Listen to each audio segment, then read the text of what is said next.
राम राम दोस्तों, कैसे हैं आप सब। उम्मीद करता हूँ आप सब अच्छे होंगे। तो स्वागत करता हूँ आज के इस नए वीडियो में। दोस्तों, चेरनोबिल न्यूक्लियर डिजास्टर इतिहास में हुआ आज तक का सबसे बड़ा परमाणु हादसा माना जाता है। दोस्तों, इसके कारण हजारों बेगुनाहों और मासूम लोगों की जान चली गई थी और साथ ही साथ एक पूरा शहर बर्बाद हो गया था। There has been a nuclear accident in the Soviet Union, and the Soviets have admitted that it happened. The Soviet version is this. One of the atomic reactors at the Chernobyl atomic power plant near the city of Kiev was damaged. बात उन दिनों की है जब Ukraine USSR में हुआ करता था। उन दिनों यूएस की इकोनॉमी बढ़ती ही जा रही थी और वहीं यूएसएसआर का सोचना था कि हम क्यों पीछे रहें। और जाहिर सी बात है, कोई भी रहेगा तो यही सोचेगा कि हम क्यों पीछे रहें। तो यूएसएसआर का सोचना था कि हम भी एक ऐसा शहर बसाएंगे जहां इकोनॉमी की एक्टिविटीज होती रहे और बिजनेस का हब बन जाए और लोगों के रहने खाने की हर एक सुविधा दी जाए। और यूएसएसआर ने इस शहर का नाम दिया प्रिपियात। शहर को बसाने के लिए यहाँ पे सबसे बड़ी जरूरत पड़ती है इलेक्ट्रिसिटी की। अब इलेक्ट्रिसिटी की प्रॉब्लम को सॉल्व करने के लिए यूएसएसआर गवर्नमेंट ने डिसाइड किया कि शहर से हम थोड़ी दूर पे चेरनोबिल में एक न्यूक्लियर पावर प्लांट बनाएंगे। सन 1970 से ही शहर के निर्माण का कार्य शुरू हो गया और उधर चेरनोबिल में न्यूक्लियर पावर प्लांट का भी काम शुरू हो गया और 1983 तक सब कुछ बन के तैयार हो गया। और जैसा यूएसएसआर गवर्नमेंट ने सोचा था उस हिसाब से सब कुछ सही भी चल रहा था, लेकिन सिर्फ 3 साल तक ही। 26 अप्रैल सन 1986 चेरनोबिल के nuclear power plant reactor number 4 की टेस्टिंग चल रही थी। जैसा कि मैं आपको बता दूं दोस्तों, ये चेरनोबिल रिएक्टर नंबर 4 की टेस्टिंग ना ऑलरेडी 4 बार हो चुकी थी, बट एक बार भी ये क्लियर नहीं हुआ था। तो वहां पे जो मौजूद वर्कर्स थे उनको ये काम दिया गया था कि ये जो 1600 मेगावाट की इलेक्ट्रिसिटी प्रोड्यूस हो रही है इसे नीचे कर करके 700 मेगावाट तक लाया जाए। लेकिन जैसे ही वहां के वर्कर्स ने रॉड को इंसर्ट करा, ये इलेक्ट्रिसिटी इतनी नीचे चली गई कि लगभग 30 मेगावाट तक जा पहुंचती है। वहां पे जो वर्कर्स थे उनको समझ नहीं आता कि ऐसा क्यों हो रहा है। इसके पीछे रीजन था दोस्तों, ये न्यूक्लियर रिएक्शन में एक बाय प्रोडक्ट बनता था जिसका नाम था इनॉन 135। इनॉन 135 भी बोरॉन की तरह बहुत अच्छे से ऑब्जर्व कर लेता था न्यूट्रॉन्स को, जिसके कारण ये कंट्रोल रॉड्स दबने लग रही थी और जो पावर थी वो बहुत कम होती जा रही थी। तो वहां के जो शिफ्ट इंचार्ज थे एंटोली, उन्होंने वर्कर्स को बोला कि भाई ये जो कंट्रोल रॉड्स है उसको थोड़ा बाहर निकालो तो थोड़ा रिएक्शन स्पीड अप हो पाए।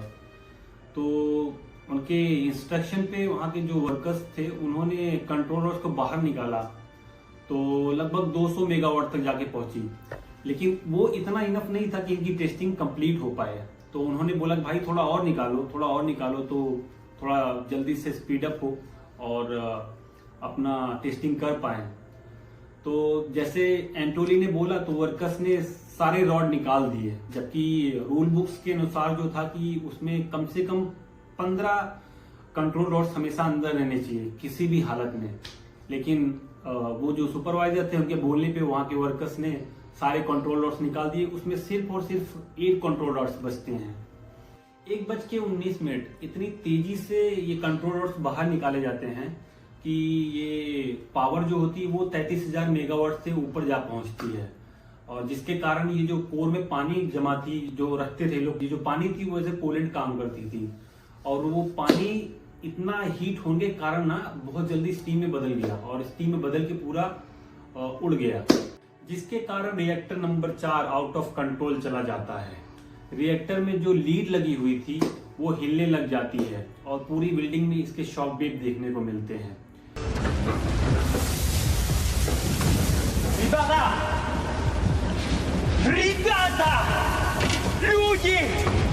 वहां पे मौजूद वर्कर को रियलाइज होता है कि न्यूक्लियर रिएक्शन होने लग रहा है न्यूक्लियर रिएक्टर में, जो कंप्लीटली आउट ऑफ कंट्रोल जा चुका है। तो इस रिएक्शन को कंट्रोल करने के लिए वहां पे एक वर्कर्स ने जाके सिट डाउन का बटन दबा देते हैं ताकि जो उसमें कंट्रोल रॉड्स लगे होते हैं वो अंदर घुस जाएंगे और रिएक्शन होना बंद हो जाएगा। जैसे वो कंट्रोल नोट्स दबाते हैं, एक बड़ा सा धमाका होता है।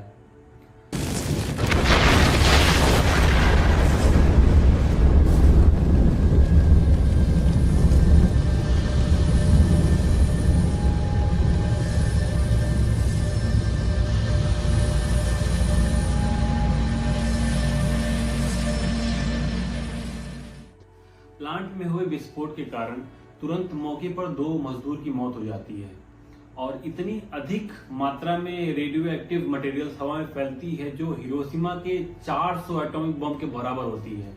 जो रेडिएशन आग के जरिए हवा में फैलती है उसका असर न सिर्फ यूक्रेन में बल्कि स्पेन में और स्वीडन में और यूरोप में भी देखने को मिलती है। और यूनाइटेड किंगडम में रेडियो एक्टिव बारिश होती है और जो रेडियो एक्टिव मटेरियल्स पहाड़ियों पे गिरते हैं उसे गाय खाती है और गाय के दूध में रेडिएशन की मात्रा अधिक देखने को मिलती है, जिसके कारण बच्चों को थायराइड कैंसर हो जाता है और आने वाले महीनों में 28 और लोगों की मौत हो जाती है।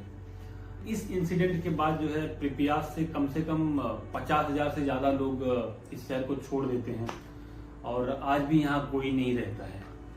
कितनी अजीब चीज है ना ये रेडिएशन, ना ही महसूस होती है और ना ही दिखाई देती है, बस अंदर ही अंदर चीजों को मार देती है।